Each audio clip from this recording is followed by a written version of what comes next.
Hey, this is Dylan, And this is Fortune, also known as a Restless Mind on YouTube. and welcome to the slightly delayed holiday season, New Year upcoming post Christmas episode 14 of Cinescussion. Couldn't have said it better myself. As a matter of fact, I couldn't have said that. So thank you, Dylan. Absolutely happy to do that. We're happy to be back. We It's good to see you took all. good to see you all. We took a much needed holiday break, got some amazing family time, and most importantly, rest, relax, and For sure. recuperation time. Just to get back to our cheery selves and make sure everything in life was taken care of, so we can come back super excited to talk about all the new things we got to see over this And, little holiday break. apparently we just lied to you because we both, I just realized, said it's good to see you all when we don't see you. So it's good to speak, and hopefully you guys tune in, and hopefully you had a wonderful holiday. I'll just I'll just say that so that we don't sound completely stupid. Like that would be great. Cool. So No, please, Dylan, after you. okay, so you and I are both Spider-Man fans. Like I think both of us, he's arguably our favorite Marvel character, definitely one of them. He's my favorite Marvel character, and I know we've had conversations. He's one of yours for sure. Uh-huh. So before we get into Spider-Man, No Way Home, I guess, what do you call it, the John Watts trilogy or the Home trilogy? I don't know what you Yeah. want to call it, but like, um, based on the trailer and everything, like, what did you expect? And what are some conversations we had beforehand Yeah. I that made this expected. experience interesting? I know, no kidding. I expected exactly what it was. I think Hmm. as far as a marketing campaign, it wasn't. It wasn't very subtle. Just the No, idea of. I think it's late enough. We can get into spoilers. no, It's been a couple 100%. So, weeks. Yeah. okay, so as of right now, y'all, we are going to discuss. I just want you to know. So, for this podcast, I think we've had this discussion where it's like the only way you can kind of get in depth into things is essentially to talk about spoilers. Yep. And it seems like when we don't discuss spoilers, it feels a lot more vague.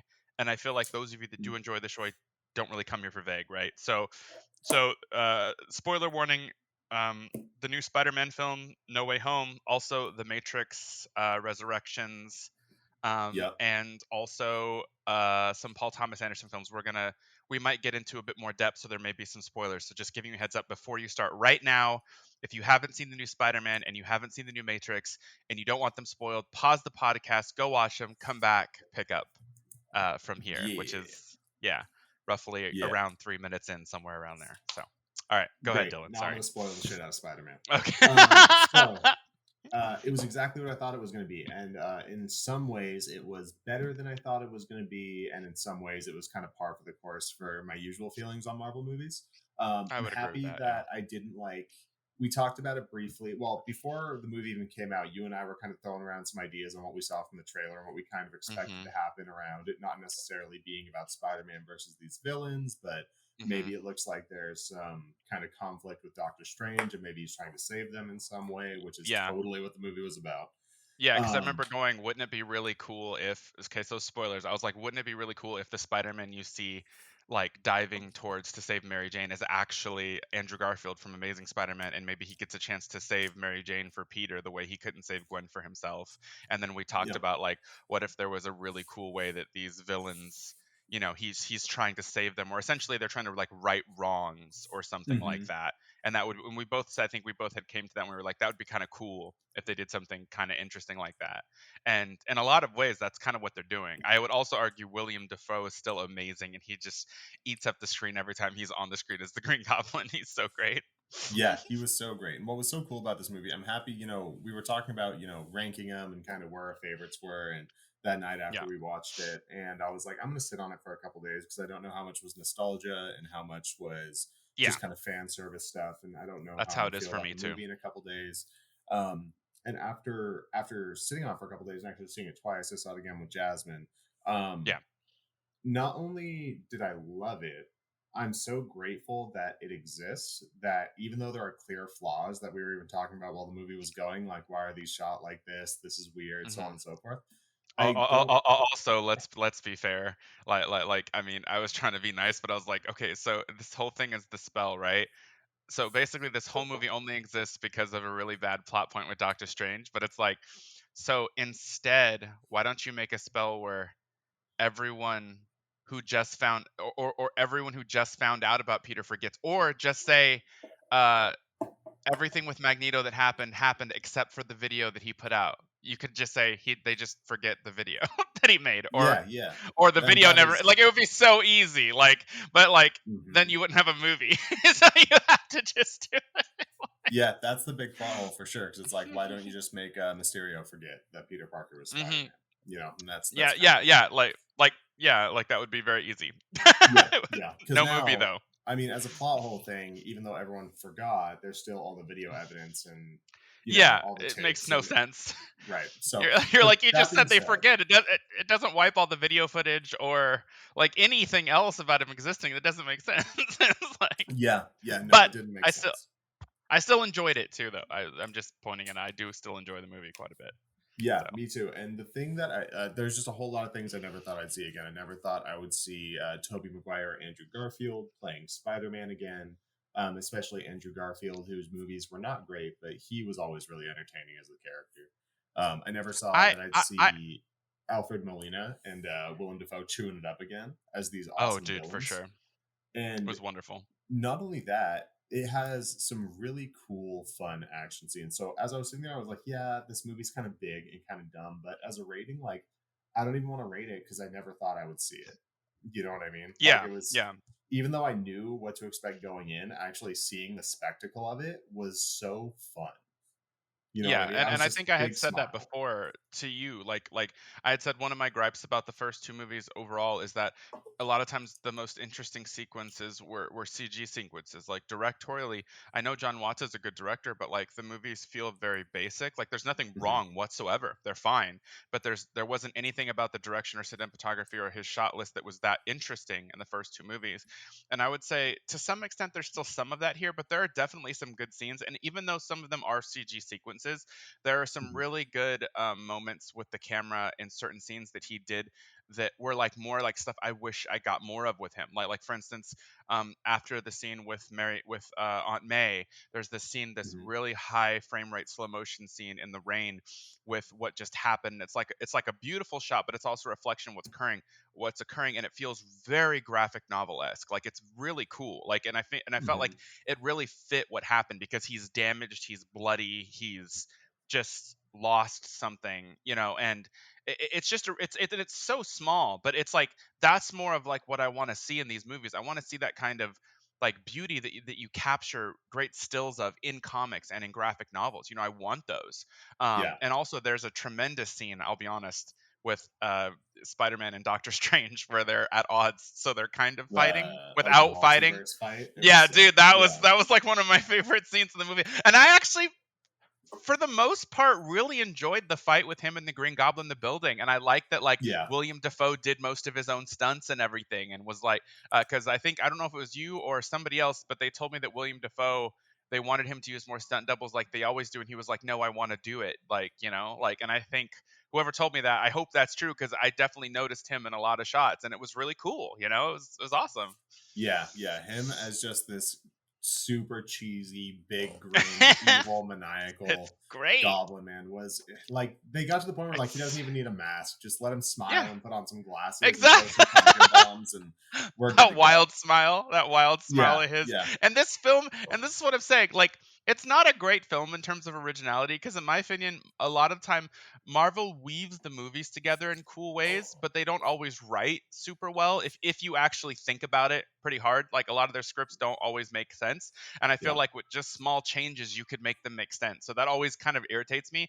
But I would say in this film, there are, I think I was talking to you about this, where like a lot of films where they go for nostalgia, which this clearly is a nostalgia bait in a way, because there's, all the old villains, all the old Spider-Mans. It's clearly that's what it's for. But most of the time when they do this, it's literally just callbacks and there's yeah, no substance to it. And what I liked about this film is it's one of the few times, and I'll be honest, I didn't expect it from Marvel because usually they do that stuff and I don't like it. yeah, In this film, the nostalgia has a purpose and has a story, and it actually has character development for people who we would have probably loved to see more character development from anyway. You know, that there's Yep. actually arcs to this nostalgia, and this nostalgia is just one piece of the puzzle rather than just being there to please the audience and wink and then disappear. And like the average person's like, cool, we saw him, but that was just fucking pointless. Like I like that it was actually interesting and they did something with it. It was embedded into the DNA of this film. While there are still some corny moments, but even some of those corny moments make you smile. I mean, like even Green Goblin, like he says some lines from the original film, I'm something of a scientist Yeah. myself, like those things, Yep. but they kind of fit this movie. And I also feel like, in my opinion, this was Tom Holland's best performance as Spider-Man in this film. Uh, And oh, easy. And yeah, yeah, what was really impressive is how close to the pulse Marvel had, like the big moments that people loved and the redemption arcs that they gave the characters, like Andrew Garfield being able to save Mary Jane, getting redemption there. Peter, yeah, Tom, oh my god, Tobey Maguire Tobey Maguire. being able to block the glider at the end during Yeah, the final exactly, fight. It was like they know all exactly. of these things that fans like, Yeah, moments that they absolutely loved, and they were spot on with being able to kind of give those moments a new arc to it, and it was just so satisfying. And the actors were all at the top of their game as these characters. Zendaya has been the most boring Mary Jane for like 2 movies by far, and she was yeah. She always great in plays a this similar movie. kind of character, but like she plays it well. Although I won't lie, I saw the first episode of Euphoria, and I'm told her performance in Euphoria is constantly great. But it still Yeah, is kind of a she's similar kind clearly. of I mean, she's clearly a um great actress. Like Malcolm and Marie, yeah. she was incredible in Oh, I that loved too. Malcolm and Like, Marie. I loved she's Malcolm and clearly. Marie. It That was was just great. the stuff they gave her in the first 2 movies. It was Yeah, never interesting. she You know got what to I have mean? way more fun in this one for For sure. sure. And kind of Yeah, flex her acting chops at a few like kind of tearjerker scenes that were just really yeah, good. Like it was yeah. just a blast. And I don't writing wise, know. they managed to combine a bunch of things, and I think I'd mentioned this too. Like, there's a lot of source material that if you know it, you saw what they pulled from. Like, essentially, this script Yeah. is pulled from great parts of other good movies and TV shows that a lot of times, like the younger generation, for instance, a lot of the younger generation probably haven't seen Buffy because it's 20 years old. But a huge part of the climax was literally an Angel episode that's considered one of the saddest Buffy episodes ever, and it's literally the entire climax of this movie. Like, and I was like, Yeah. and then there are other moments that's like the Flash season finale is very much the Aunt May scene. Hmm. But the thing is, they made it work. Like they pulled from things, and technically everything's kind of repurposed nowadays because so much has been done. But they did it in a way Yeah. that was fun. It didn't feel like it was just stealing and then the rest. Because like I hate when you see movies steal scenes from stuff, and those are the only good scenes in the movie, and the rest of the movie's Yeah. crap. So it's like the only stuff that's good you stole. It's like in this Right. movie they made it work, and it was fun. It was actually pretty fun. Like story wise, yes, it has issues, but ultimately by the end of this film, I had a lot of fun with it, and I could Hmm. easily watch it again. And for me, it was my favorite of the three because I think I had mentioned this to you. Even though I liked the second one more than the first one, and I love Jake Gyllenhaal, and I thought Mysterio was a great thing. My issue, kind of with the second one, there's another. I'll give him a little shout out. There's another YouTuber named A Closer Look that I've been a fan of for a while, and he kind of made a video about it that was literally almost everything I thought about that film, and it was perfect because it's essentially that in that film, even though it's really cool, Peter the entire time is kind of reactive. Like there's not a lot of Hmm. decision making on his part. It's more like all he wants to do is be with Mary Jane. He gets there, and then essentially he's kind of forced to do this because Nick Fury says so, right? Like he does step up to the plate because he's a great guy, and I love it. And ultimately, he does learn some things about like kind of taking responsibility by the end to some extent, but ultimately almost everything is reactionary. So I didn't feel like, even though it was a fun film, I didn't feel like he grew that much, but I feel like this film he grows a lot, and also the emotional beats of this film actually hit me. So Yeah. I'm happy with that because the first two movies, even though they were kind of fun, the emotional beats didn't really hit me, and they were fine. Even though I love Spider-Man and I love Tom Holland. But this movie, I actually felt like it's, yeah, I don't know, because I feel like I know I'm hypercritical, but I really Mhm. enjoyed it. So I thought it Yeah. was pretty dang good. So I'm the same way. And my favorite part about the Spider-Man character that the Sam Raimi trilogy really got right, especially in Spider-Man 2, is some of the most interesting stuff that goes on with this character is in real life, he is an incredibly kind person who's yes, always just getting shit on and he's having to deal with it. 100%. And his alter ego side is just lending more to that. And he's having to make like really difficult sacrifices to his personal life to be able to achieve the greater good for society. And this movie, like, was an overabundance of that. You know what I Yeah, mean? It for was sure. so it felt like the first one out of this home trilogy that really understood that aspect of the character and leaned into it, and they nailed it. Like it felt like a great Spider-Man story. I totally agree because it's like he always does what's right, and sometimes I think that was something I talked to you about. Like a huge part of Buffy is existentialism, right? So anytime someone says, "Oh, I didn't have a choice," that's bullshit. You always have a choice. You just don't always have a good choice. And essentially, Spider-Man will always make the right choice for everyone else, even if it screws him. And unfortunately, like you said, he gets the short end of the stick a lot because he's always putting everyone else first, and it drastically affects his personal life. Mm-hmm. To an insane degree. Um, yeah, and in this movie, you And there were definitely get consequences in this that movie. for sure. Yeah, We'll see how long they last because Marvel, yeah. but you know, for this one. It's true. There were some pretty severe consequences and some losses, and yeah, another one of my friends was actually really happy because he said the way that Aunt May said the famous quote was actually it's the first time in a movie it's been said correctly, which I Yeah, had actually heard that, but I guess it's true, like because it's not like they just shorten it's like with great power comes great responsibility, but it's like but it's actually like what is it with great power there is also or whatever, like but she yeah, said it like I guess like with the actual line like from what it was, hmm so I know some fans yeah. that were Even happy about though that. that scene, I think the actors brought out that scene. The writing in that scene was kind of funny, so it was kind of juggling, Y- like It it her saying it that in kind of that was. way, and then Happy I know. pulling up to getting a front row seat, and he's like, Don't "Oh don't my get me don't god." yeah, don't get me Ryan. It's like I know what you were going for, but the way you did this, it didn't work out the way you thought it did. Luckily, Tom Holland's performance and her performance is great, and what happens is tragic. But yeah, like Yeah, Happy pulling up, I'm like, if anything, I feel like the way that was shot should have been different. yeah, Happy should have been it should have really the way and that's what I'm saying about like the directing. Like there's nothing bad about the director, but he typically does not blow my minds. And that's kind yeah, of like I would never insult him because he put together solid movies. I just felt like there are moments that could have been a lot more interesting with just the way you framed it, the way you eased into things. Like another thing I noticed that I thought was weird was like William Defoe's this huge actor, and there was like this really cool zoom in on the Green Goblin's like face and everything, right? And then he breaks it.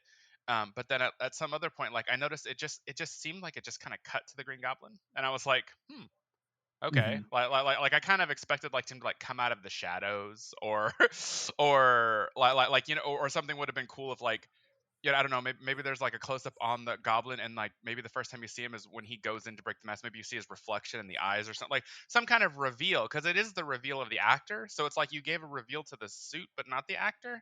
The actor just got a cut yeah, to, which was weird. But you clearly had a reveal for Doc Ock. He had this epic intro. So why didn't yeah, just little things like that? And yeah, it's just odd for me. Like I don't know. Like it just seemed odd because Doc Ock yeah. like Now came that you out of the mention it, ground. because also Sandman really didn't get much of an intro, but Electro did. No, They were kind of yeah, like handing them out yeah. inconsistently. Sandman just like pops up and is like, You're "I'll like, what's help," going you on? know, and you're like, "What the hell?" Yeah, It's like, bro, all these characters are legendary, so like they kind of deserve their intros, like and I admitted it, like even in Mortal Kombat had similar issues, but at least Kung Lao's intro was awesome, like right, like yeah, like intros are a big deal, especially with beloved characters. So, yeah. I'm also excited about the little twist at the end of, which also doesn't make much sense, of Tom Hardy and the Venom character, but a oh little yeah, bit of Venom does make it back. I'm like, oh my god, thank God they're going in a different direction. I'm so yeah, yeah, happy. it doesn't make sense, but like we'll see how it is. Which I'm assuming there's going to be a different Eddie Brock in this multiverse version now, and I'm wondering because I feel like if you're going to do that, you can't wait 2 or 3 freaking movies to have Venom. Like he needs to be in the next movie then. Like seriously, because people have been waiting for him anyway. Like It I would just make feel sense. like Um, yeah. they could be So lining up with the next game too, because the trailer for the next game, the PS5 one, had Peter Parker, Miles Morales, a voiceover from Craven the Hunter, who you can kind of see his silhouette when the world's breaking apart, interesting. and also Venom. So Was this at the end of the Miles Morales game? Is that what it was? no, I'm Or saying this all. oh, you're talking about I'm saying what at the happened end at of the the end of No Way Home. You can see that, and then yeah. also in the new trailer for the new game coming out in like 2023. Gotcha. Okay. Okay. Yeah, Got it. there's a I few things actually that don't just think line I've up. seen that. Oh. Actually, no. You're right. Yeah. You see Venom Yeah, come out of the. Okay. Never mind. and You are correct. Yeah. Tony Todd's voicing him, and I was like, perfect Wait. casting. Oh, I actually didn't even realize that Tony Yeah, Todd was voicing him. That's kind of epic, bro. yeah, Like, yes. yeah. In case you guys Super don't great know, casting. Candyman. Yeah. The original So I'm excited Candyman. for that. The It's PS4 good as Spider-Man game has been my favorite Spider-Man story, maybe even more than any of the movies. Like I really loved it. I remember you said you were having a hard time deciding if you like Spider-Man 2 or that more. Like I remember you telling me something Yeah, like yeah. I that. think I like the game more. Even though they're Yeah, both Doc Ock stories, I think the game did it better, surprisingly. interesting. I have it on my and I have it installed on my PS5, so I need to just finally play it here at some point. Like I really do. So. Yeah, you'll have a blast, especially for a game that's juggling a bunch of villains. It does it really well. Like the production is crazy. And I'm also in the small camp where I did love Andrew Garfield as Smarter and the Amazing Spider-Man. Actually, the first one, I absolutely loved the direction and the shot list of that movie. My Hmm. main issue with that film was I felt like it was almost great. I thought like the shot list, some of the emotional beats were great. Andrew was great. I really liked the. I know I said shot list, but I really liked the shot list in some of those shots. I like how he Yeah, incorporates some first-person angles that don't feel like they're just added. They feel like they work in the edit. I like that. My yeah, main issue with that movie that I think really hurt it was the villain was so weak. And it's yeah, not the actor because that actor's a great actor. It's just the villain is written so poorly. Like it's just so weak that it kind of brings the entire movie down. Like yeah, unfortunately, it really does. And I had a friend who didn't like it because he was like, well, by the end, Peter still doesn't learn anything. He's still dating Gwen, so he learned nothing. And I'm like, that's the thing. I feel like you always want these cookie cutter heroes journeys, but I kind of liked that he didn't learn anything because to me it seemed like had the second movie actually been written well, it would hmm have been a great tragedy because he didn't learn from the first movie. You're right. He's like a teen that is a little cocky because he's got this boost of power and he doesn't learn from it, which results in the death of the person he loves in the second movie, which which if written well could have ended tragically and masterfully.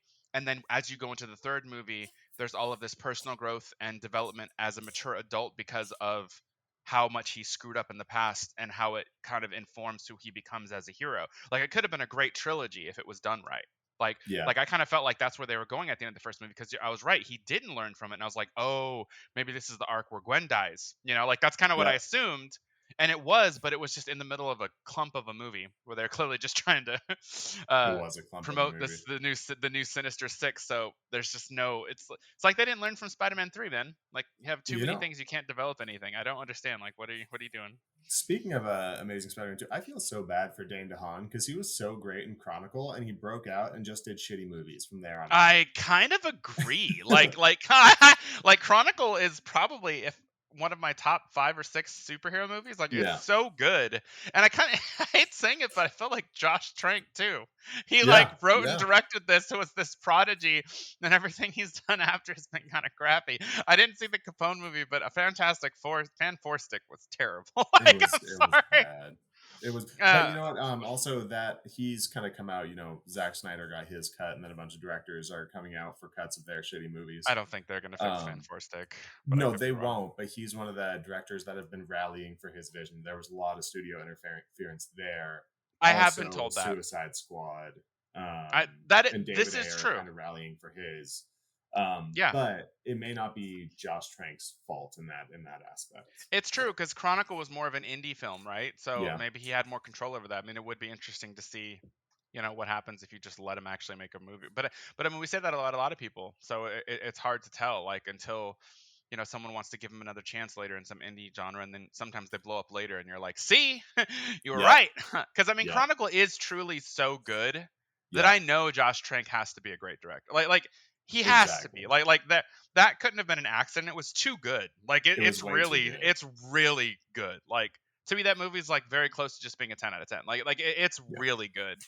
yeah. And most found footage movies I hate because it just feels gimmicky and it's not very good. I think the only ones I've ever liked were I liked Cloverfield, I liked Chronicle, Hmm.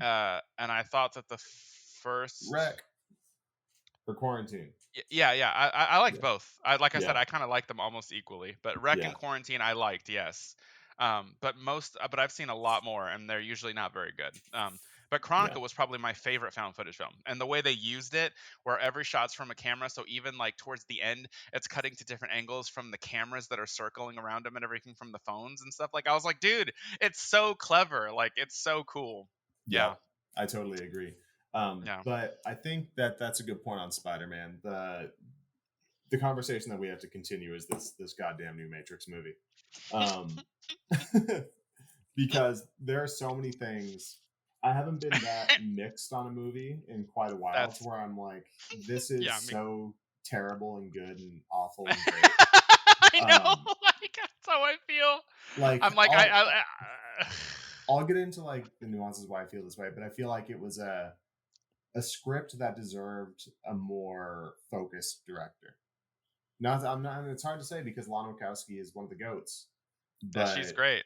it Yeah, did but not seem like she was engaged into this I movie. and I feel like based on how it's written and the fact that we know that the studio kept asking for a movie and she kept saying no, and I know that she says a huge part of this was written because she went through a period in her life where unfortunately her and her sister, her father got sick. They took care of him. He Mhm. died. A close friend of theirs died, and then their mom died. So they were both Yeah, going through just severe tragedy. And she says that that's when she started writing this, which I could understand that to some extent. Like you resurrect two characters that you love very much, and it yeah, essentially this film. We said there's gonna be spoilers. Essentially, this is one giant love story, which I suppose you could argue to some extent. The Matrix always was a love story because I mean Neo and Trinity, they've kind of save each other throughout the entire series. Like it's literally those like but the thing is it's about the entire crew overall, but those two are kind of like I feel like the heartbeat that circulates the blood through the entire group. Like you know what I mean? And I see why some fans really liked this movie, especially the ones that I think are nutty and didn't like the second two movies. hmm And I don't mean this disrespectfully. If you don't like the second and third movie, that's fine. But I will say I have done an experiment with people like since it came out, and the vast majority of people I have met who say that they hate them, if I ask them to explain to me in detail like what happens, they usually can't. And I'm like, "Can I ask you a question? Did you not understand it? Because it's okay if you didn't. It They didn't make it easy to understand. Like it literally 2 and 3 definitely 2 or 3 watch throughs are great like to really understand hmm everything. And I get that. But I'm like, "Did you dislike it because you didn't understand it? Or did you dislike it just because like you kind of liked the first movie's fantastic, but it does follow a basic hero's journey to a T, basically. So did you not like that the first one does that and then the second movie kind of deconstructs it? Or you know what I mean? Because I always like to feel like what's people's reasoning for disliking it, right? And yeah, yeah, some of my friends were like, I can see why you like it because you really love philosophy. And the second two are very heady. The first one has some headiness, but overall is a big sci-fi action movie, and that's what I want to see. You know, and so I can yep, understand that too.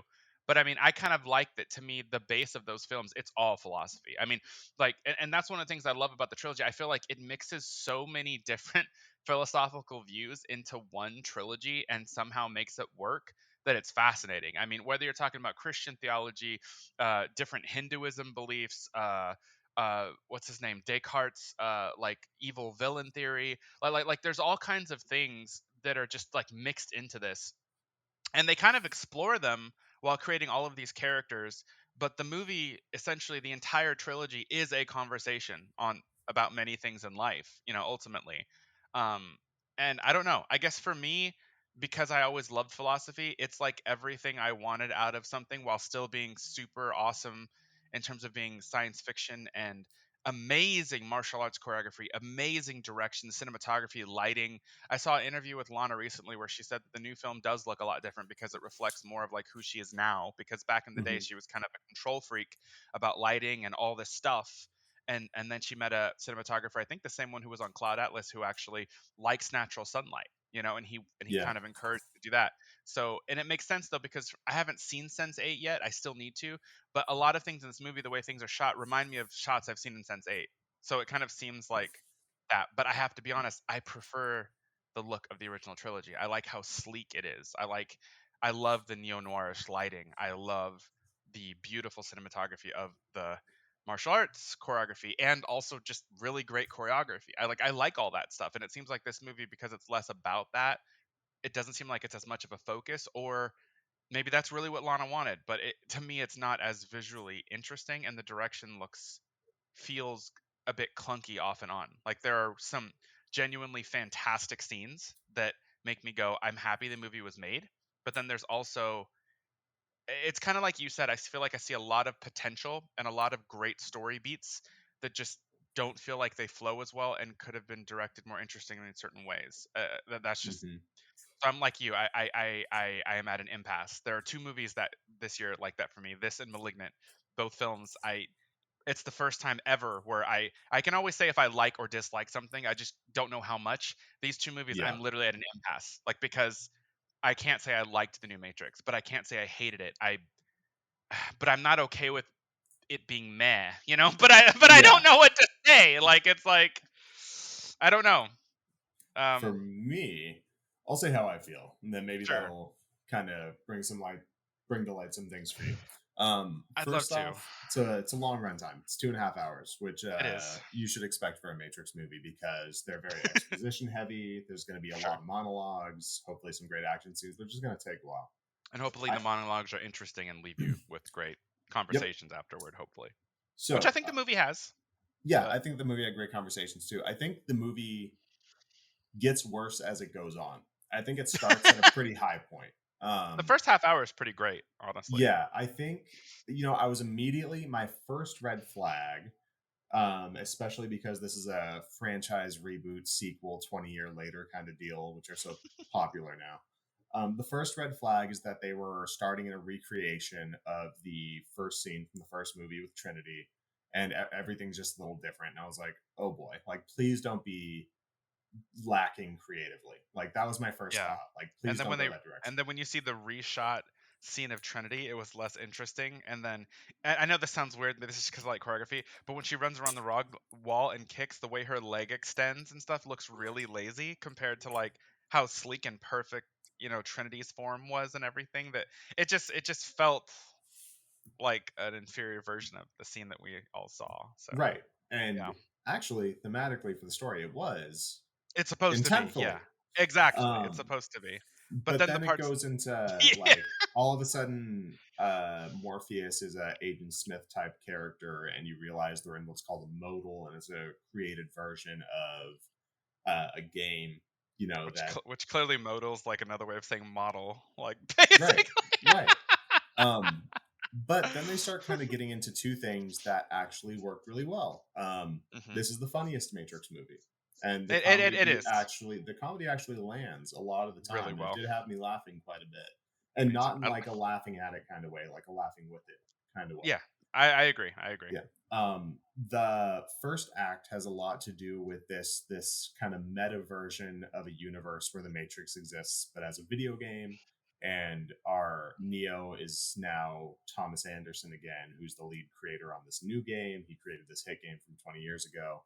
And we discover that it's the Matrix versions of not only keeping him close to Trinity, where their bond is a lot of where this kind of power that they develop come from, but he can also create these models to create different versions of the Matrix and kind of improve it. And the Matrix has gotten to a point where everybody is so indulged and involved with the technology and kind of lifestyle that they're living that nobody cares to be awoken anymore.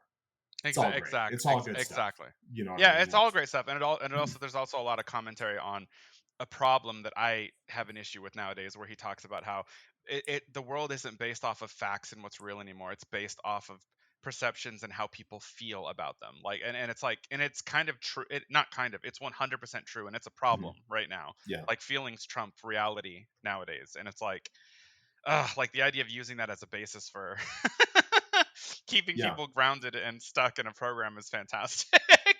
Yeah. Yeah. So immediately, like like you said, the first 30 minutes are great. I was like pleasantly surprised as it was going on. I was like, the the extension of the world and the lore and the story, all of those beats Yep. are hitting so well and makes so much sense to what had happened Hmm. before and what could possibly happen now. It was really well thought out and really entertaining, and like the entire time I was I like, I agree. can't wait to learn more. Like this is cool. This is really cool. But you Hmm. can also tell immediately, like you said, there's something really off about the shot list and the visuals and the choreography. Like immediately. Yeah, and it was to the point where I almost thought it was on purpose. Like, I almost thought it was like Lana secretly behind the scenes telling people, like, I didn't want to make this. like it was like a She joke. The Like, script was very overt about that, yeah, actually. it was like Yeah. even the fact that Warner Brothers are gonna make this whether we want them to or not, so it's better that you make it. Like, it's in the Yeah. film, and it's like I feel like she's telling you, and Warner Brothers were like, we're just gonna let her do it because she's making one. But it's like, Right. oh, but you know what I mean? It makes me question, like, was this movie brilliant in the sense that it's a cry for help and a secret and a secret insult? You know, like it's like an Yeah. insult to the company and they didn't even realize it. You know, Yeah. like, or is it really just like they forced her so she tried to make something, but it clearly wasn't like it had heart because she's a great writer and philosopher, but you could tell that it's very rough around many of the edges. Like I don't Yes. know, like um You also said like the main kind of like blood flow of the story is a love story between Neo and Trinity. yeah. The only thing is Trinity doesn't get more than a half dozen lines until the third act. So you're Exactly. following Neo's character on kind of walking through the events of the first movie slightly Exactly. again, like him going from his everyday life to noticing something is different, to being awoken, to having to deal with the agents and all that. Like it's Yeah. following very similar beats. But here's the thing. They recast Lawrence Fishburne with Yahya Abdul Mateen, who's an excellent Mhm. actor. They He's an recast excellent Hugo actor, but Weaving he's not. with Yeah. Jonathan Groff. And I actually think Jonathan Groff is fantastic. The problem though is that Hugo Weaving did it first and it's Well, Hugo Weaving. and yeah, this It's is getting like, to my point. yeah. I don't know the original actor for the architect, but they've essentially replaced that character with the analyst. You know, it's Mhm. another version. They Mhm. bring back the Merovingian for a Well, but scene, this isn't supposed to be the same architect. I'm pretty sure this is supposed to be a new one. and I know, and Yeah, yeah. Mr. Smith isn't supposed to be the same Mr. Smith, and this isn't supposed to be Morpheus, and I get all that. Exactly. But unfortunately, even though all of these actors clearly care and are doing a great job with the material, You can't help nothing compare them. lands as strongly as the original. Like, not one thing Yeah. do you see where it's like that is as good or better than the previous version. You know what I mean? There are some moments I have to be honest with Jonathan Goff I really really liked. I have to be honest, but again, I feel like had the underlying original actor just been good, that would have been great. But it was Hugo freaking Weaving, you know, and it was Lawrence Fishburne. So it's like you Yeah. said, it's like you kind of have people that are legendary who set these, so you can't help but compare, right? And on Like, top of that, you yeah, know, the harder part is Jonathan Groff was the standout out of all three of them. I And agree. his character in this movie was by far the most interesting character in the movie I and got agree. hardly any screen time. I agree. And Yeah. also that again with plot points, like there are moments of this film that are super well thought out. Like I actually felt like the entire extraction for Trinity was a really cool idea. The whole Mhm. idea of needing like a brain replacement so that like she doesn't fail, you know, like while they're switching out all that. I thought all of that was cool, right? But Yeah. here's the problem. That entire sequence makes no sense because you've already seen that Neil Patrick Harris can essentially freeze time, bullet time, right? So Right. whether he agreed to it or not, even if she thought that they could be in and out of there at any point, when he loses the deal, essentially he can kill them both before they can do anything. There's nothing they can do about it. Literally, it only worked out because Smith, or the new version of Smith Goth, just happens to show up and fuck it up for him. But they couldn't have known he was going to show up. He shows up because so he basically Mhm. shows up to help them because the enemy of my, you know, the enemy of my enemy is my friend. But they didn't know he was going to be there. So the entire thing was like this. It was essentially almost like The Harder They Fall to me. Like it was this stupid plan that Yeah. literally they lost and they got screwed up and they got saved by the villain just so that he did. You know, they didn't know the villain was going to help. It's not like this time around there was an oracle who said that someone will show up and help you or anything. So there's no excuse for it. It's just it's just a bad Yeah. plan that gets saved by a bad guy so that it works. You know what I mean? Like, and it's And on top of like I that, was he's interested to see what the reawoken plan to was. Then I'm like, but wait, what? yeah, yeah, and he's reawoken to a point where he can walk through the analyst's like bullet time stuff, and you're like, "That's cool. I want to know Yeah. more." And it's like, "No, no, no. Yeah, We'll like do that." how? Like how? Yeah, It's like you're reawoken and so is Neo, right? Neo's not even connected to the Matrix and he's still getting stopped in bullet time, even though he's been disconnected. So it would actually make yeah, more sense once he's disconnected that bullet time doesn't affect him. So Jonathan Goth, even though he's been awakened, he's still in the Matrix. So how come he can walk in bullet time? Like it doesn't yeah. actually make sense. You know, it's Well, like that's the it's like, thing is it probably it's does. like They just didn't tell the audience. Like but that's what I mean. Is there certainly a reason? You know what I mean? But they didn't maybe. focus on that character, so No, we don't they get to know. really didn't. They really Yeah. didn't. And Um. I would have loved to learn more about bugs too. because she seemed like a She cool, was the best interesting new protagonist. character in the movie. Yeah, she Yeah, yeah, was, and I'm like, but we know so little about her by the end of the movie. Like, yeah. like Um, and also I mentioned like towards the good stuff, the lore expansion along the lines of now that um Neo has awoken, so many people in the machines have started to come awake, and there's lack of resources, so there's a civil war amongst the machines, and among some yeah, machines go to that help. was awesome. I'm like, all of this It's continuation of so that story good. is working. Like, it's It's working so really good. well, and it's really Yeah. interesting. It's so Um, good. It's like everything that's in the movie, it should be a great movie. I also thought that the idea of you don't need agents to take control of people in the Matrix anymore. You can just essentially initiate swarm mode and it yeah, becomes like a zombie movie and you see people dive bombing out of windows, suicide. I yeah, thought that was awesome. Like yeah. there are so many pieces of this movie that are actually awesome that it does feel like it should have been good.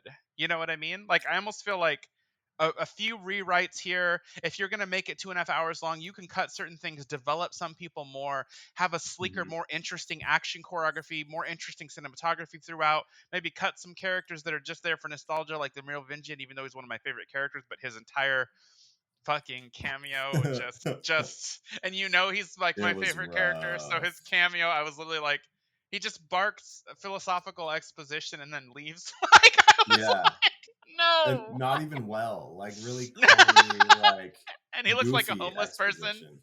Looks like a Yeah. homeless person. Persephone clearly left him like years ago. Like I remember, like it was one of the actually that was only one of the scenes where I was like cringing because I thought most of I the writing know. wasn't bad, but when he was like, "We had class, we had conversations, not this beep beep beep," and like he imitates texting, and I was like, Yeah. "This is so."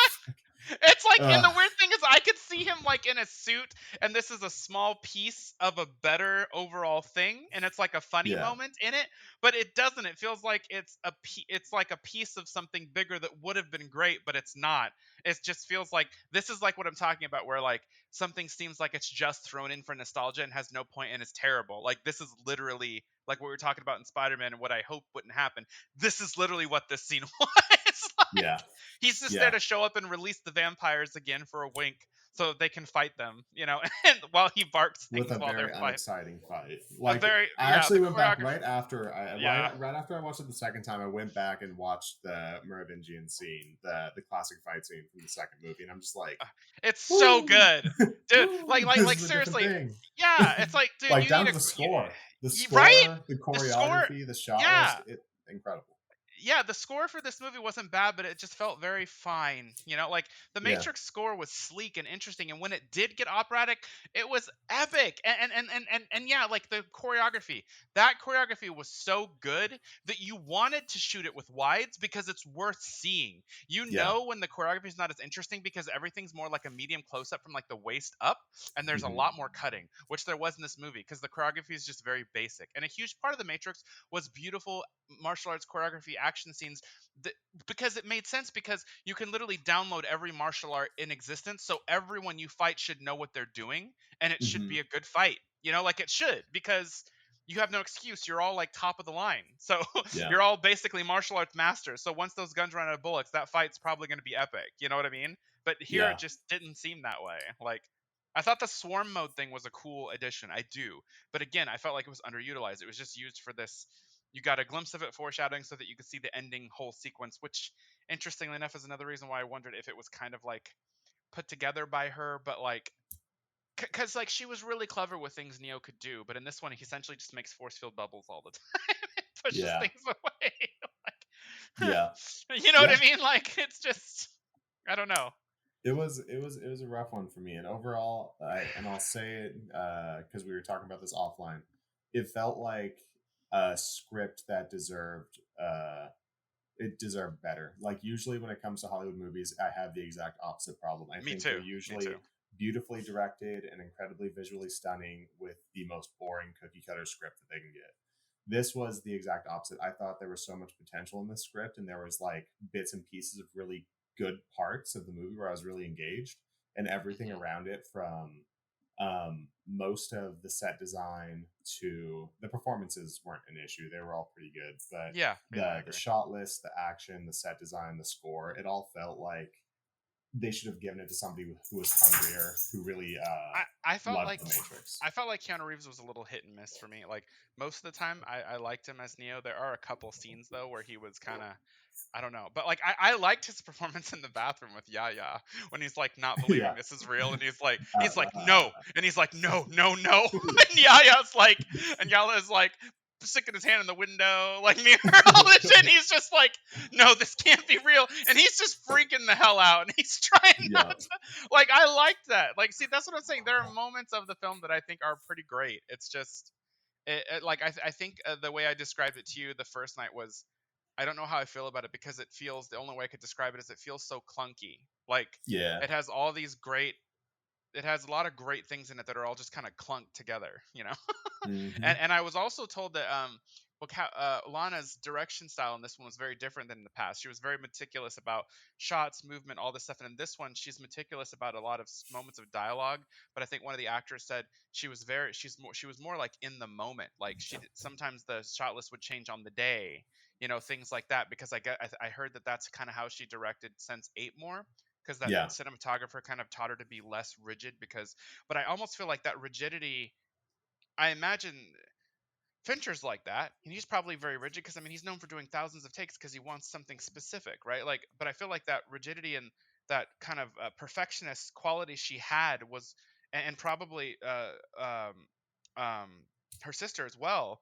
I imagine it's one of the reasons Matrix looked that way and felt that way, and the choreography and everything was so perfect and so perfectly shot because of that. So I almost feel like maybe that worked well for Sense8. I haven't seen it. I've heard it's great, but I feel like for the Matrix, I feel like those things add to it considering the theme of the show and like the background. I think it fits really well, you know?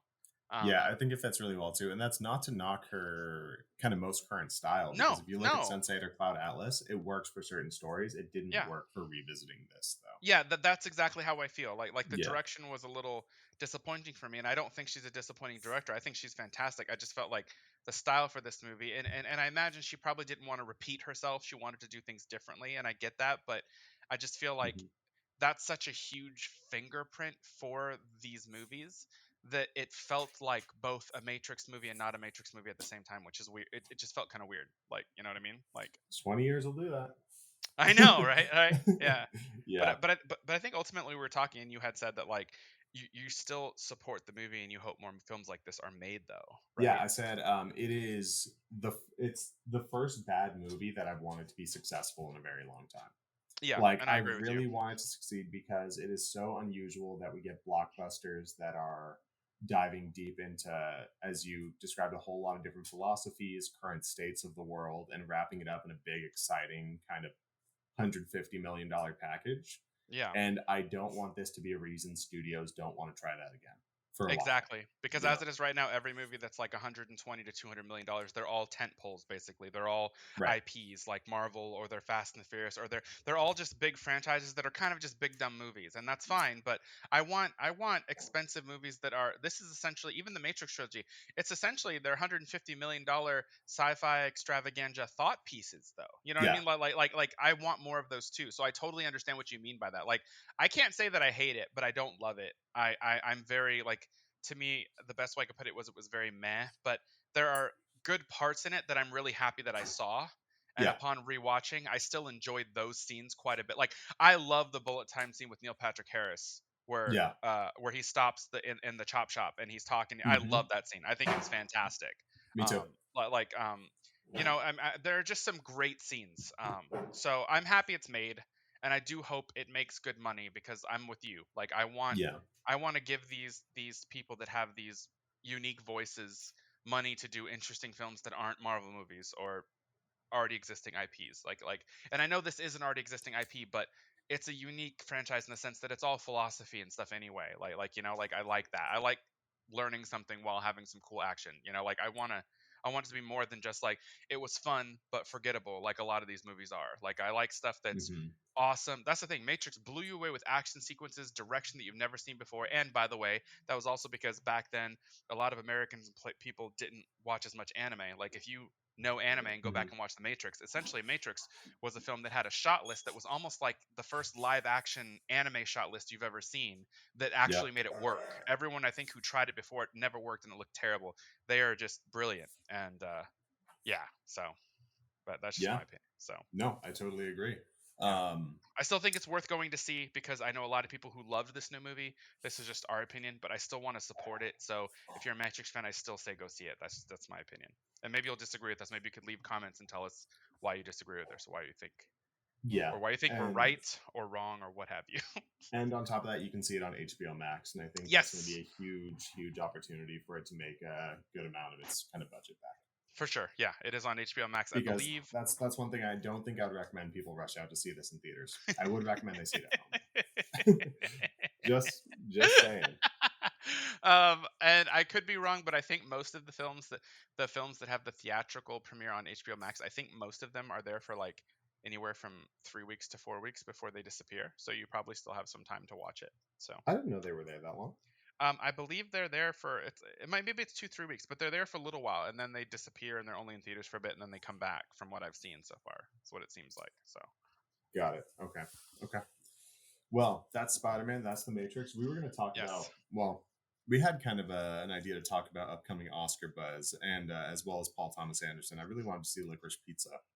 Yeah, we were gonna go But see it and then it started snowing here on Sunday pretty hard, so yeah, didn't exactly. seem So our like a plans great were to see idea. it over the weekend. That wasn't able to happen, but we'll see it over the next couple of weeks. But For sure.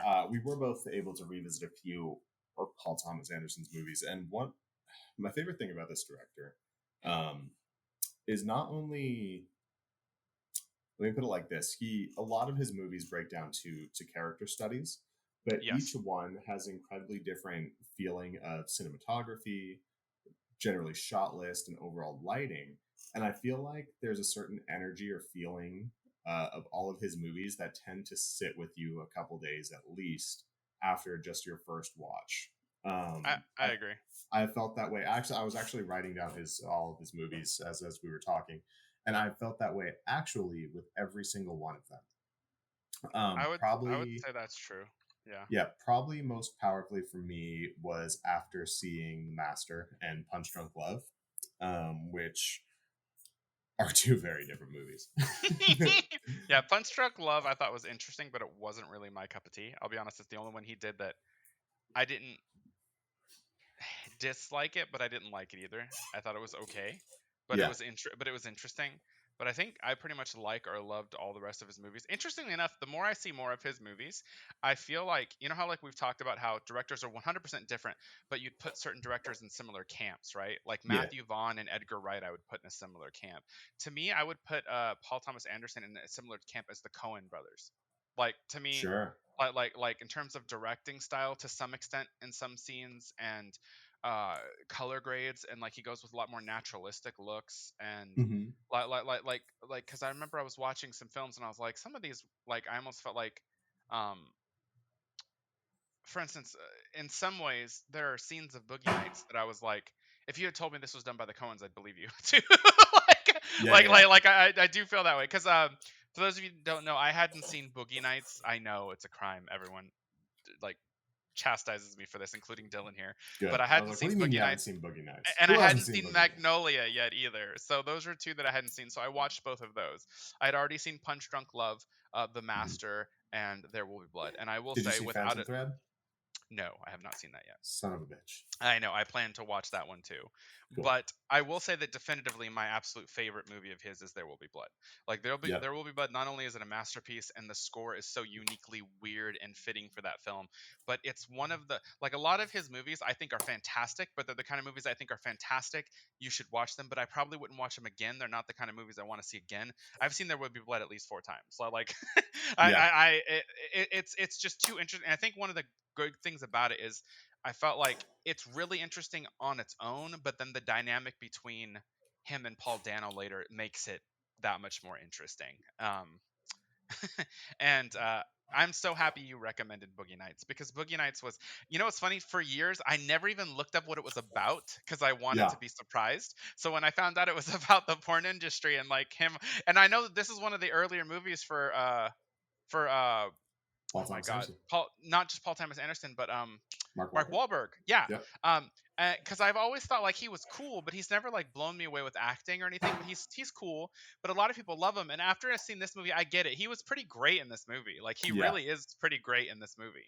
And Yeah. everybody's great. There are so many freaking people. Don There's so many Cheadle. characters. You John could C. just Riley, Philip Don C. Seymour Riley, Hoffman Philip Seymour Hoffman. was Yeah, one of my favorite that ones of his performances Phil, ever. dude, He's that incredible. character, I feel so bad Scotty. for that Oh my god. character because Yeah. I've met people like that who are Yep. kind of, you know, but they don't have enough strength to assert themselves, and because they're so, I don't know, because they diminish themselves so much. Yep. Like it's like he tried something that's not gonna work, but then it's like, but then he doesn't move on and be happy and find something else. Like he just sits there miserable, right? Like he doesn't know Yeah. what else to do, and I feel so bad for him because I've met someone who was like that once, and I was just like, man, you almost just want to like introduce them to somebody or something. Like it's like Yeah. I think you just need help here. Like, Yep. you know, Yep. like, I felt so bad for him. Like William seriously. H. Macy's character in that movie. Oh, Oh my and the god. worst part is, I feel like you see that scene coming. You Yeah. see that scene Yeah. coming. Like Big every time. time you see him, he is just getting shit on, and it's like so. That movie, that was one thing I wanted to tell you. It was so much funnier than I Yeah. realized it was gonna be, bro. Like every William H Macy scene is hilarious in like the worst way. Like you feel Yeah. terrible for him while laughing hysterically at the same time because this is happening. Like Yeah. you're like, it's Um just. And also, he oh, there's so many You know good what's funny scenes. is Boogie Nights came out before. Wait, after Magnolia? Did it go Magnolia then Boogie I Nights? think I think it went Magnolia. Hard Eight, Magnolia, Boogie Nights. Um, I thought Boogie Nights was first. Hang on, let me see. You might be right. Boogie well, Nights was 1997, so you might be right. yeah. And You then know what's fun? Magnolia was 99, so Boogie Nights was first. Boogie Nights was first. You know what's funny Yeah. about those two movies is, oh, actually, this isn't as funny but interesting. Is like I said, when you watch Boogie Nights, you saw the Coen Brothers, and I saw a lot of Martin Scorsese in it. Mm-hmm. And it's very much like a director, kind of like wearing his inspiration on his sleeves, but kind of For showing sure. his character work. Like you Yeah. see what he does with these actors, and all of it is just awesome. And in fact, It is. my favorite scene in that movie, which I'm sure is a very common favorite scene, is the drug deal with Oh, dude. Thomas Jane, Alfred Molina, Mark I Wahlberg, and Couldn't John C. stop laughing. Riley. And Alfred The Molina is, firecrackers going off. dude. And Alfred Molina, I believe, was in Magnolia too. Actually, Yeah. if I remember correctly. Yeah. He Like, Paul Thomas Anderson consistently works with like John C. Riley, Alfred Molina, William H. Macy. You'll see them in a lot of his movies. But Boogie Nights felt like an incredible movie, but Magnolia was the first movie that felt like this is kind of what this guy's about. In fact, it felt like a movie that would be made at the end of a director's career. Yeah, it kind of did. And it clearly had 'Cause- like a Christian base to it, like the theme. There's a lot of deep themes of both regret and like end of life. What's the word I'm looking for? My brain's blanking. But regret and like not redemption, but like just rekindling. My brain's messing up. But No, like redemption is a good way to put it. You may mean the redemption. lighter version, but it is regret and Yeah, redemption. On top of yeah. that, it's not the only movie like this, but there is a certain kind of genre of movie of kind of a whole bunch of individual stories and characters kind of coming together at the end. Yeah. And this one really felt like it's fucking crazy to be a human being on Earth, and here is just how absurd it can really be. Is how that movie felt, which comes to one of my favorite endings of all time. The fucking frogs when it becomes super literal, dude. Okay, when it first happened, I was like, "Are those frogs?" Like, and I literally was like, did it actually go from like biblical allegory to physically raining frogs, like an actual plague? Like seriously? Like I was like, and then I had to Google it. I was like, did this really happen? Like, and I was like, I won't lie. At first, I was thrown off, but I did like it by the end. It's such a punch in the face. Like it kind of is, but it's like the visual imagery of it was fascinating. Like and I have to be honest, that film. It made me cry like 3 or 4 times, Magnolia. Mm-hmm. And I mean, this is a bit personal, but my grandfather passed last year, right in the middle of COVID. He was 97, not of COVID, but just being 97. But the last like 6 or 7 years, I took care of him and I lived with him. And the actor's performance, who played the old man, who turned out to be Tom Cruise's father, which I think most people figured that out early. Like you know that's where it's going, right? he played it so well that I actually had a hard time watching the movie off and on, because like, because when people get to that age, they um just certain parts of their body are shutting down. And so when they're talking, there's almost like a sense sometimes of them being there and not there at the same time. And it can be really hard to watch when you're watching someone, through someone's eyes. You're essentially seeing their brain and their personality fade in and out, but they're Hmm. still trying to talk and recall things. And the way the actor navigated that performance, it was so realistic to me personally that I remember crying just in those scenes. And it could be just because it's fresh to me, but it was Yeah. so genuine that I feel like I don't see that a lot in films. It's more for dramatic purpose and it works well, but this just felt real. Like his performance felt so real. Um, and the final scene with Tom Cruise and him, that Whew. really touched me, because Tom Cruise is such a uh, in a lot of ways anti-woman, anti-everything. And the more you learn about his life, he became this person that he thought was ultimately strong, and everything that he wasn't going to be weak or torn down or be a victim of his past. And like he was just defining this fake person that he wanted to be, and he was selling it right as a Yeah. product. And Exactly.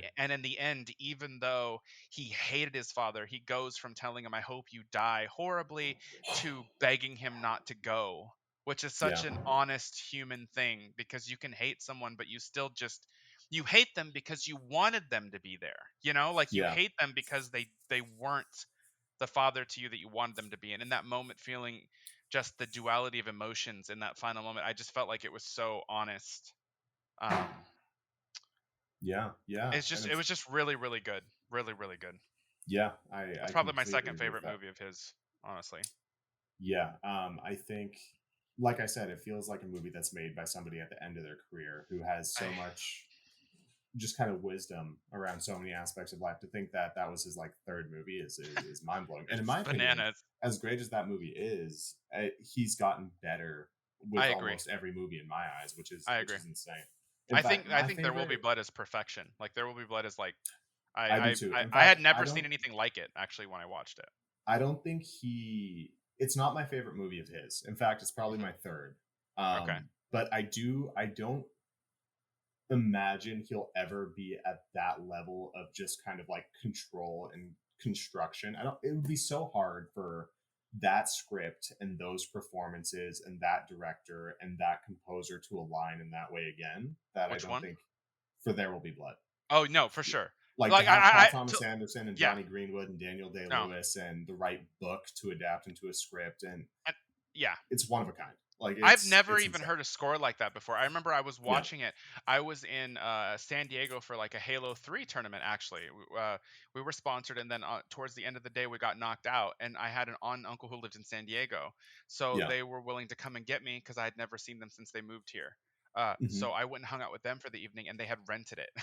And yeah, actually, that's the only reason I watched it. And I was so great that I did. I remember when I heard the score in the first like 20 minutes with the scene in the oil cavern. I was just like, this is the weirdest fucking thing ever, and I yeah. love it. Like I don't know what it is, but I love it. Like, and I was like entranced for this whole time, and I was just like, uh, actually, actually, yeah, that was actually the first Paul Thomas Anderson film I ever saw, and it It made me was. actually, yeah, and it actually made me go back and watch, I think, Punch Drunk Love and The Master later, because I remember when you were bragging about The Ah, Master, I was you said like, Paul this Thomas Anderson. I is was like, something else. was that the guy that did There Will Be Blood? I think, if I remember correctly. Yeah, funny enough, like I think There Will Be Blood came out in 2007, right? Yeah, it I don't does. know. And on top of that, like in my mind, there is a trilogy of masterpiece westerns that all came out in 2007. That's There Will Be Blood, The Assassination of Jesse James by the coward Robert Ford, and No Country Yeah, for Old Men.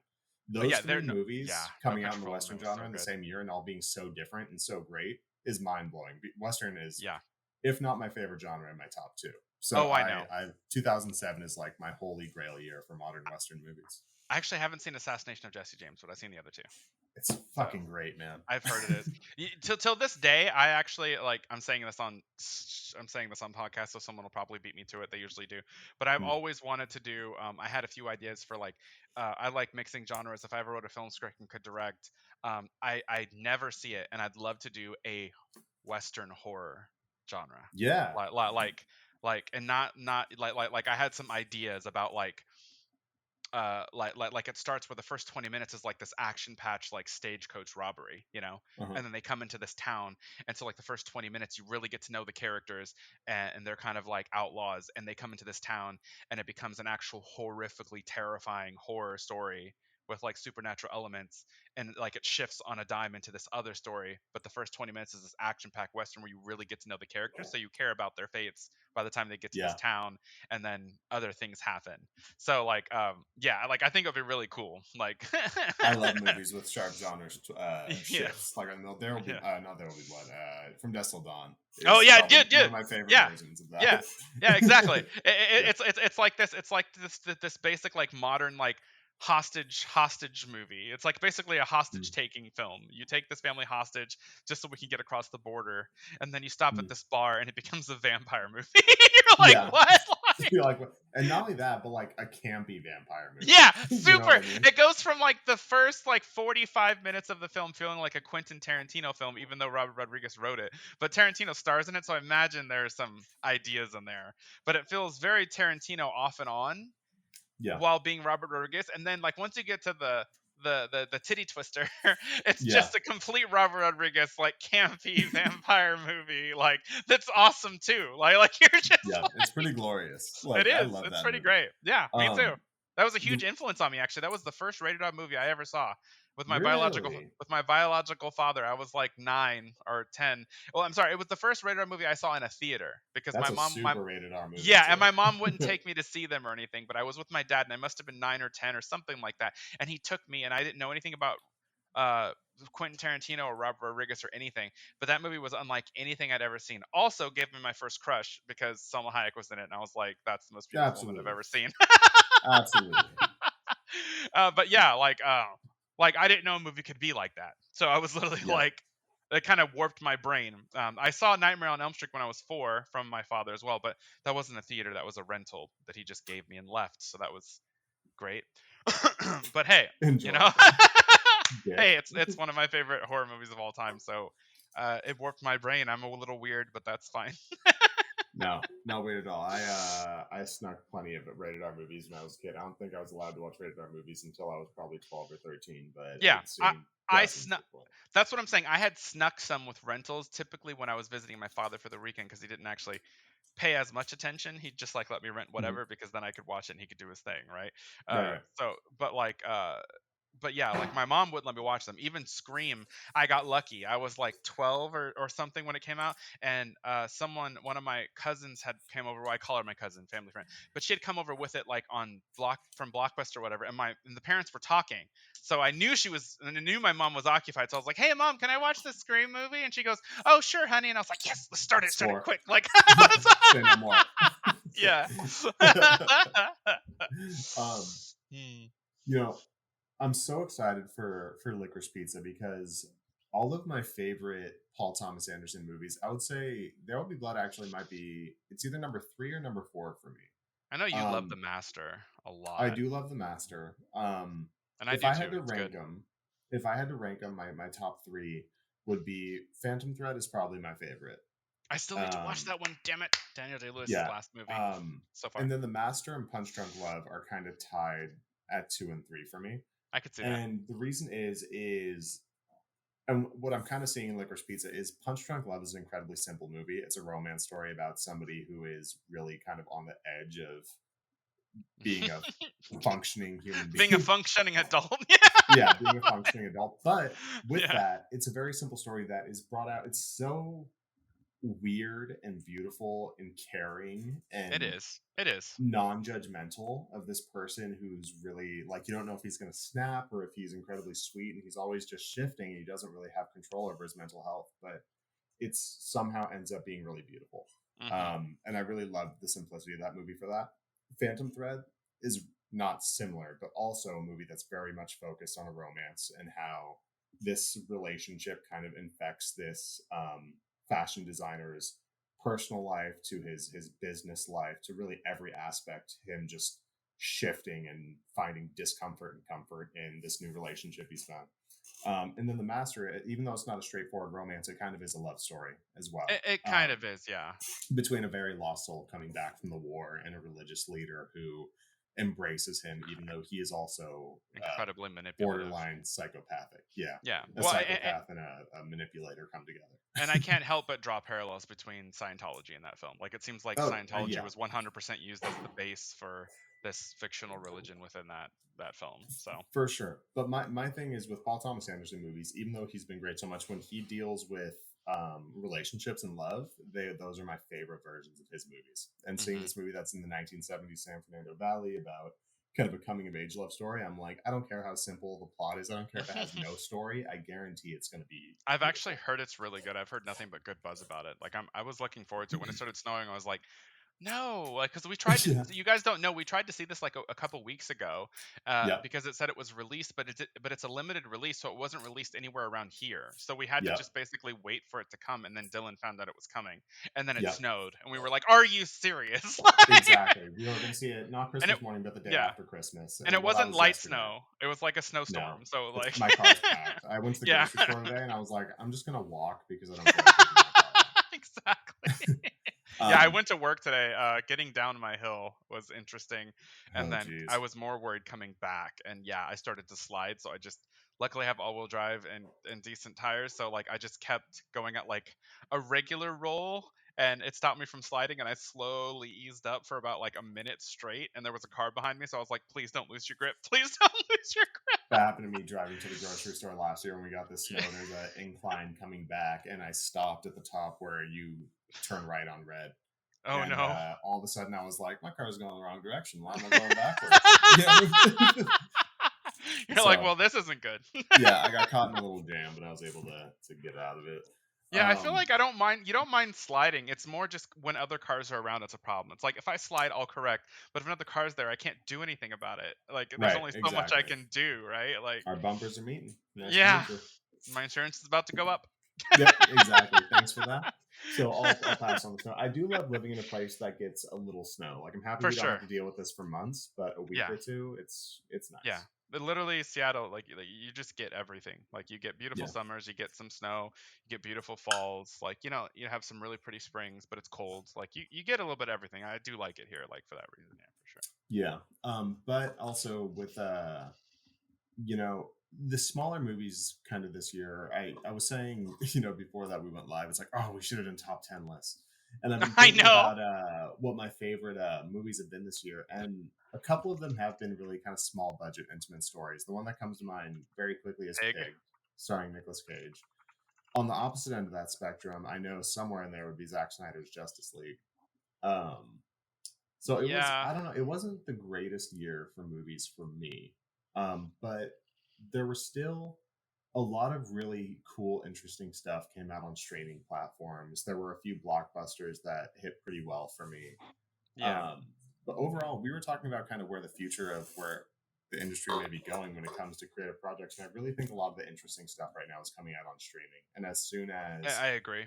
as Yeah. soon as there are better relationships and deals going on with streaming platforms and being able to get their productions into theaters, I think movie studios are going to be in big trouble.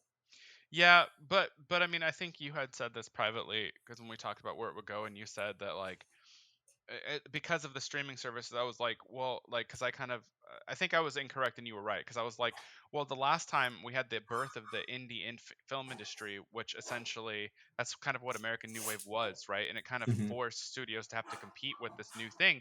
So they had to change the game and stop being so cookie cutter, which was great. But now, indie films aren't going anywhere. But you were Mm-hmm. like, yeah, but if you think about it, the streaming services have kind of replaced that. So now you're getting these really great TV shows and movies with more interesting content because they're willing to do it. So they're the ones kind of pushing that forward now. And I think you're right. I think you're absolutely right. Like that's like like Yeah. like people might have complained about streaming services taking away from theaters, but I think like slowly we need them because we're basically going into an era where the mainstream studios are basically only doing high budget tentpole films. So Yep. like you need things to counteract this. Like you know what I mean? but yeah, like what you were also saying about like favorite movies of this year. I feel like this year has been kind of fine, but like it would be hard for me to Yeah, do a top 10. I feel like I could do maybe a top 5, but there's still yeah, some movies. you There's might still be some right. movies I need to see. Like Dune would probably be in there. I liked that one Dune a would good definitely amount. be in there for me too. Probably Um, top three. yeah, I just need it like to be a completed movie. yeah, That's why yeah, it but wouldn't be top one, because it's not I know. Yeah, like yeah. once we get the It's a six risk. hour full scope, then I'll be able to think about it more Yes, objectively. it's a huge risk too. I've also Yeah, heard Spencer was fantastic with Kristen Stewart. I've heard her performance was yeah, great. I still want to yeah. see that. I haven't seen it yet, but yeah, like there's just so many. I guess interestingly enough, Shang-Chi would probably be one of my 5. Didn't Shang-Chi was expect pretty great. I didn't expect a Marvel movie to be up there, but like considering a lot of the films I saw this year were good, but I didn't love most of them. Like sadly, I like those more than a lot of other movies. Yeah, But like I said, there's me still some too. I haven't seen. So I haven't seen Last Night in Soho yet, which I really want to see. So That would be somewhere in my top 10. I'm not sure if it'd be in my top 10 last night, but I watched it yesterday. And I didn't hmm love it, but I definitely enjoyed it. I okay. watched Don't Look Up, the new Netflix movie with Leonardo DiCaprio and Jennifer Lawrence I and want to see that. Meryl That's Streep. one of my next ones. Yeah, Um, the that less one you and The know about Power it of going Dog. in, it was I saw it the was trailer. this it was like a comedic tragedy. It Yes, wasn't as funny as I thought it would be, but there were some parts that were better than I thought it would be. I enjoyed it overall quite a bit.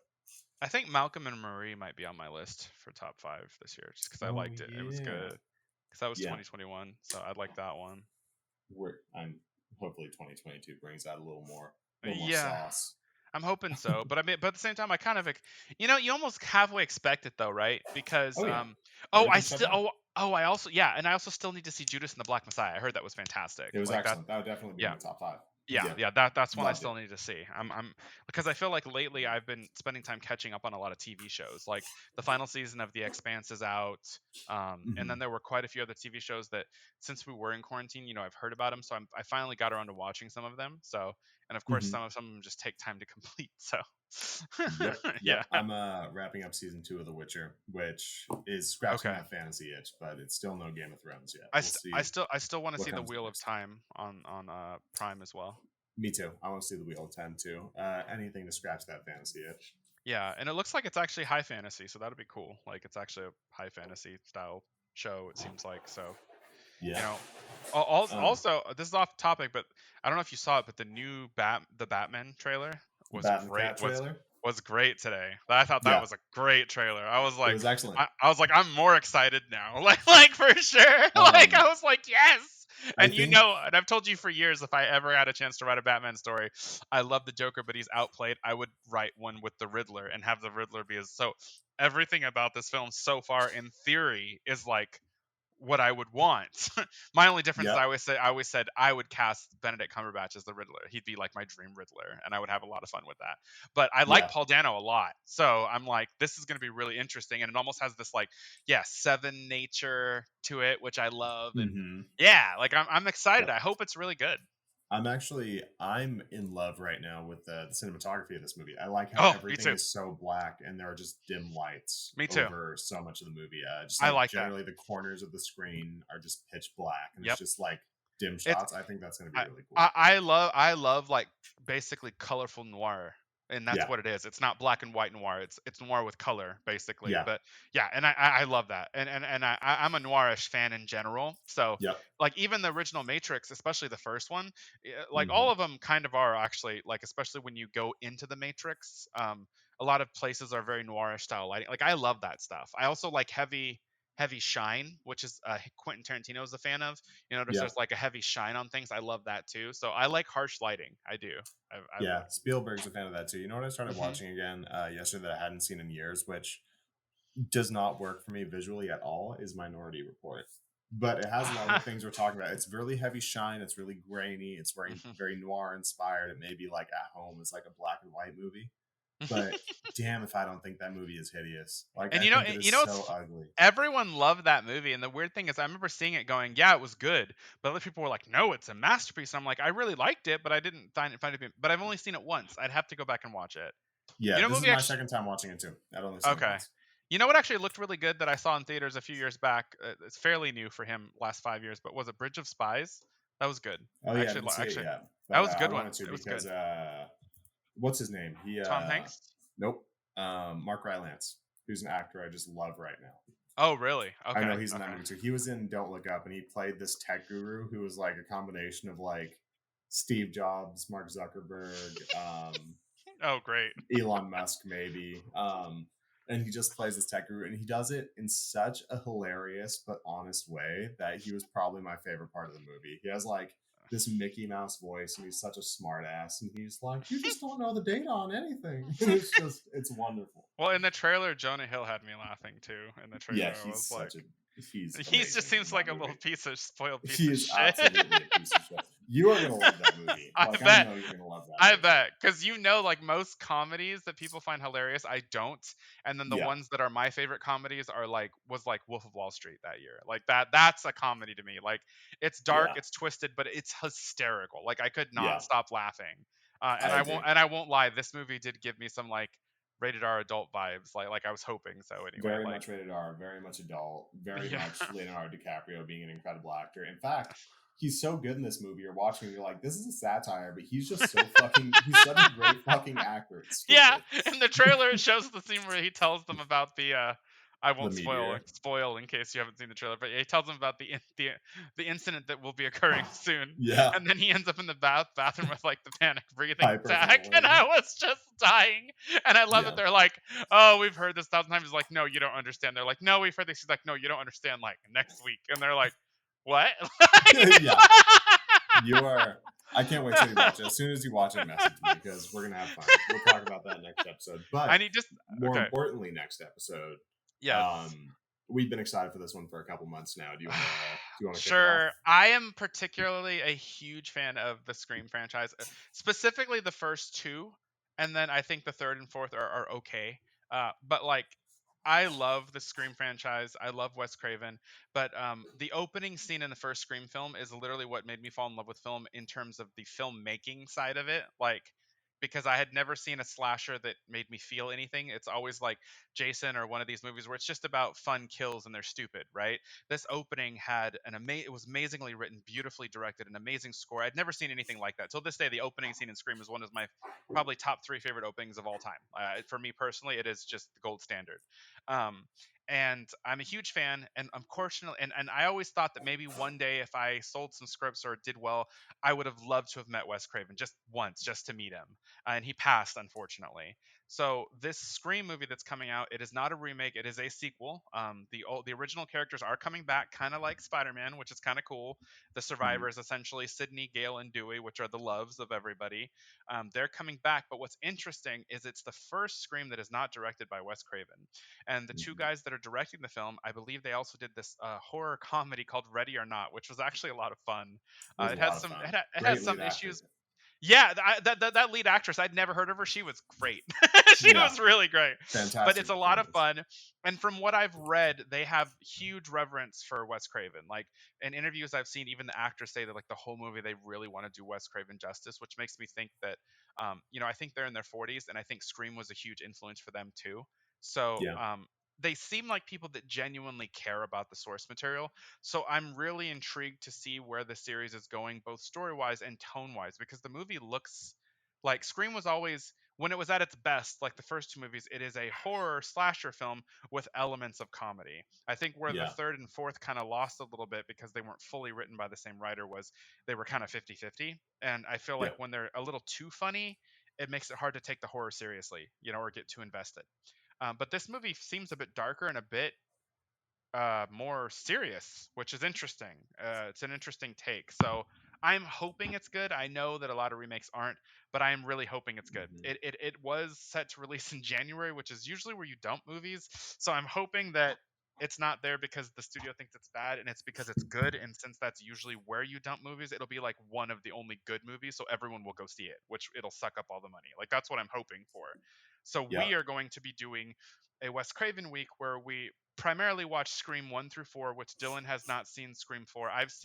Mm-hmm. I have genuinely seen at least the first three movies like 20 times each, and the fourth one I've seen it like 10 times. So I'm kind of a nutcase, but Yep. but Yep. yeah, so we're gonna see those, and we may even see some other Wes Craven movies, but the Scream franchise for sure because it is coming out, I believe, on the 14th of January, and so we want to talk about these before that and kind of just go into it, just discussing the franchise and what we hope for it, and maybe cover the new movie shortly Yeah, after. So yeah, I'm super excited about it. And in fact, Wes Craven's made a lot of kind of not I don't know about my favorite, but really great horror. But as we all know, he's a master. But yeah. Scream, Nightmare on Elm Street. I'm really excited to revisit The Hills Have Eyes.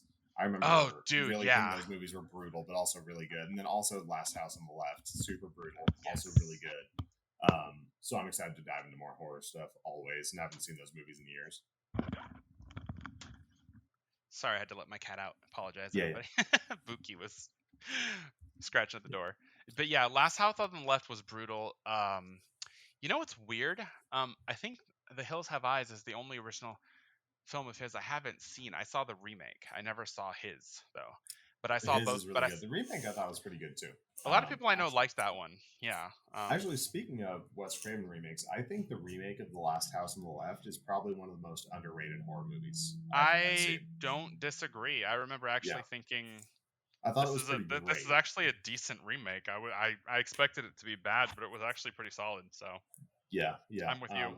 I still remember seeing the trailer for it, and it was like, oh, that Oh, looks good. And actually, that was years ago, and I didn't know it was an original Wes Craven movie. And I saw the mhm. original first before I saw that, and I was like, oh, that was pretty great. And then Yeah, exactly. everybody was shitting on it, and I was like, but really, It like wasn't. I remember it being pretty solid. Like I remember I was yeah, like it was a solid movie. Like I didn't hate it, and most of those remakes I really do hate.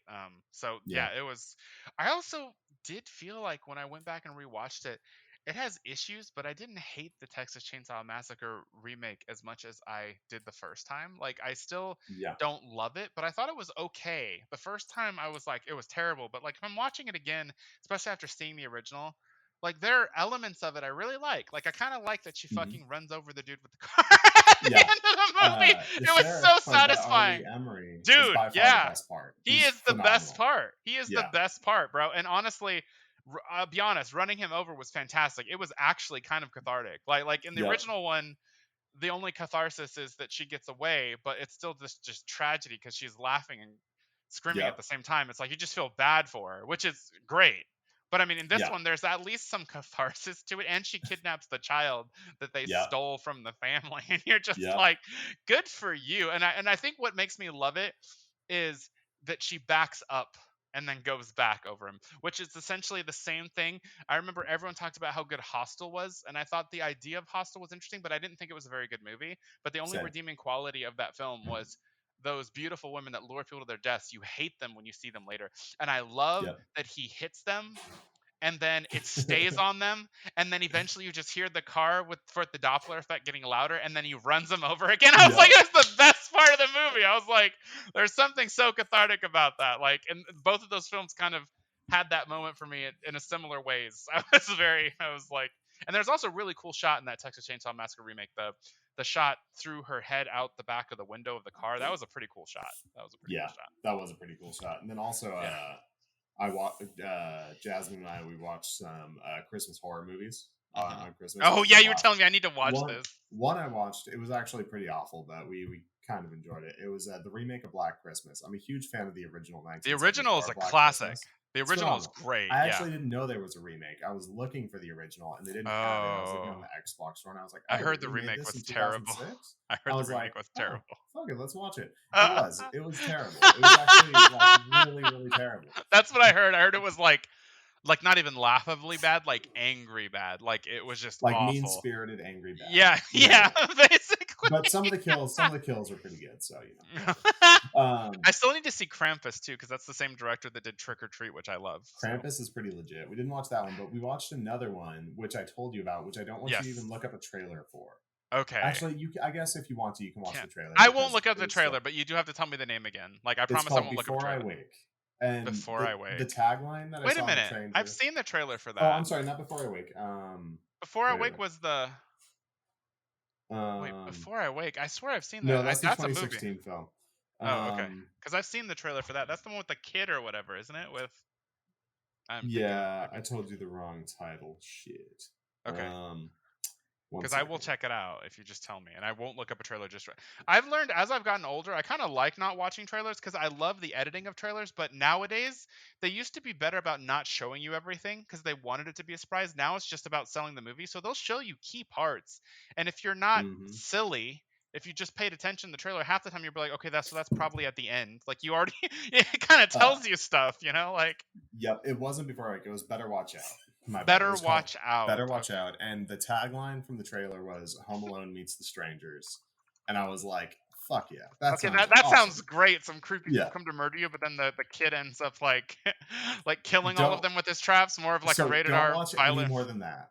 Okay, Like, okay. don't know any more than that. The less you know Because I is could the just better going in. I could just imagine this like the strangers. It's the horror, but then it's like Kevin from Home Alone, but his traps aren't PG. They're like very R. Right, right. So there's yeah. I'm just gonna say that's all I'm gonna say. Watch it, Okay. please, please, please, Okay, please now watch I it. actually really want to watch this while it still is tis the season, Yeah, 'tis the season, because it wasn't exactly what I thought it was going to be. It was actually better than I thought it was going to be, and And it's especially like right after legitimately watching good. Black Christmas, where I was like, "Oh, that was rough." Watching this, I was like, "This is great. I'm loving this." Wait, I guess my question is it actually good or is it just a breath of fresh air? Because you watched Black No, it's actually good. Christmas It's remake. actually good. Okay. It's actually good. I Okay. promise. Okay. I just wanted to know. Okay, cool. Yeah. So that'll be on my list before I wake. I just wrote it down right now on Word. No, better watch Uh out. oh, sorry. Better watch out. Hang on. Okay, I've got it. I will watch this, I promise. And we can Sweet. talk about this. Cool. Cool. Cool. um Cool. Well, but I am very excited to dig into these Wes Craven movies and see Licorice Pizza for sure. sometime this week. For sure. Um, I actually have the original trilogy Scream box set, which comes with all these really cool director commentary and special features. So I'll probably watch it nice. all again. And then I have Scream 4, which I bought the standard version that originally came out. I heard there's a version later that doesn't have it, but this when I bought it when it first came out, so it has director commentary. Well, it's not. I think it's commentary with the actors, including Hayden Panettiere, which is really cool. Oh, And in sweet. the middle of the commentary, if I'm correct, she has to say goodbye because she actually has to fly out for like an audition or something in the morning. So she actually says goodbye and like has to take off, which I'm Oh, that's assuming is funny. Nashville because she ended up on that show for 6 seasons. But I'm Yeah. guessing. I don't know. I'm still secretly hoping. So you haven't seen Scream 4. Hayden Panettiere was the best new character, and I'll just say I don't want to say anything until you see the movie, but Yeah. after you see the movie we'll talk. I'll text you as soon as I watch it. I'm gonna start Okay. with the first though. Okay, sounds good. All All right, right, my friend. everybody. Well, Well, sorry, after Dylan. you. I was gonna say, all right, everybody. Thank you so much for tuning in. We love you guys. Thank you for allowing us this 2-week vacation. Sorry about that last minute, but we really needed it. We were both just falling apart, getting old. And I right, know, for Dylan? real. Life just happening around us and trying to keep up. But everybody, happy holidays. No matter what you believe, what you celebrate, I hope that you got much needed family time and a beautiful holiday season with those you care about. And thank you so much for enjoying these conversations. Looking forward to the Everything next one. everything he said, and I hope you also had some wicked, wonderful food and had some great memories. So love you guys. Happy Indeed. holidays. We will see you next time for the Scream West Cravenathon. Peace. Peace.